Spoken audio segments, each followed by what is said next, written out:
જય જલારામ કાકા. જય જલારામ. આજે વીરપુર આવ્યો છું પૂનમના દિવસે, સરસ દર્શન થઈ ગયા મને. અને બીજું એ કે આપણે જલારામ બાપાના ગુરુ ભોજલરામ બાપાનું મંદિર એક સરસ મજાનું બને છે ફતેપુર ગામે. ત્યાંના આયોજન વિશેની શું માહિતી છે કાકા?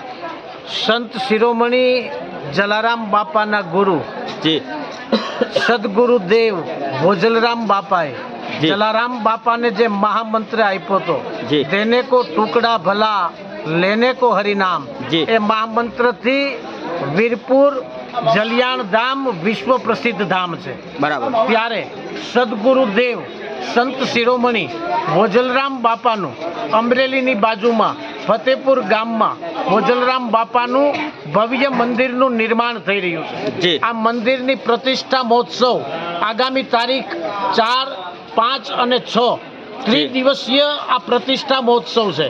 જી. એમાં પ્રથમ દિવસે સૌરાષ્ટ્રના સુપ્રસિદ્ધ જલારામ બાપાની જગ્યાના પૂજ્ય રઘુરામ બાપા, જી ગુજરાત રાજ્યના માનનીય મુખ્યમંત્રી શ્રી ભૂપેન્દ્રભાઈ પટેલ, જી ચલાડાની જગ્યાના મહંત શ્રી પૂજ્ય વલ્કુ બાપુ, જી સત્તાધારની જગ્યાના પૂજ્ય વિજય બાપુ, જી. એ ઉપરાંત સૌરાષ્ટ્રની અનેક જગ્યાના સંતો અને મહંતો જી. આ ત્રિદિવસીય પ્રતિષ્ઠા મહોત્સવમાં ઉપસ્થિત રહેવાના છે. આ ત્રિદિવસીય પ્રાણ પ્રતિષ્ઠા મહોત્સવમાં જામનગર રઘુવંશી સમાજ દ્વારા જી 5 તારીખે 10 ફૂટનો એક ભવ્ય રોટલો બનાવી, જે વર્લ્ડ રેકોર્ડ ગણાય છે એવો રોટલો બનાવી ભોજલરામ બાપાને ધરાશે. જી. ભાવિકોને એનો પ્રસાદ અપાશે.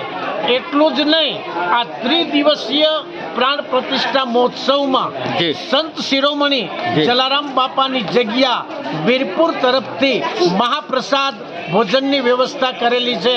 ત્યારે આ ત્રિદિવસીય સદગુરુદેવ ભોજલરામ બાપાની પ્રાણ પ્રતિષ્ઠામાં લાખો ભાવિકો જોડાવાના છે. જી. અને જે લોકોને ખ્યાલ ન હોય જી. એવા લોકોને પણ હું નિમંત્રિત કરું છું કે જી. આપ આવો અને ભોજલરામ બાપાના આ પ્રાણ પ્રતિષ્ઠા મહોત્સવનો જલારામ બાપાના ગુરુના મંદિરના આપ દર્શન કરો. અમરેલી, ફતેપુર, ભોજલધામ. જય ભોજલરામ, જય જલારામ. જય જલારામ. ખૂબ ખૂબ આભાર કાકા, સરસ મજાની માહિતી આપી. અને આગામી તારીખ 4 ફેબ્રુઆરી, 5 ફેબ્રુઆરી અને 6 ફેબ્રુઆરીના રોજ સંત શિરોમણી શ્રી જલારામ બાપાના ગુરુ ભોજલરામ બાપાનું સરસ મજાનું મંદિર બન્યું છે. અમરેલીથી 2 કિલોમીટર આવેલા ફતેપુર ગામે સરસ મજાનું મંદિર બન્યું છે. અને ત્યાં 3 દિવસનો પ્રાણ પ્રતિષ્ઠા મહોત્સવ છે. સરસ મજાનું આયોજન છે. તેના વિશે કાકાએ સરસ મજાની માહિતી આપી. અને માહિતી સારી લાગી હોય તો વિડીયોને ફટાફટ શેર કરી અને બીજા લોકોને માહિતી પહોંચાડજો. અને કોમેન્ટ બોક્સમાં ખાસ જય જલારામ લખજો. આવજો બધા, મળીએ ફરીથી. જય જલારામ.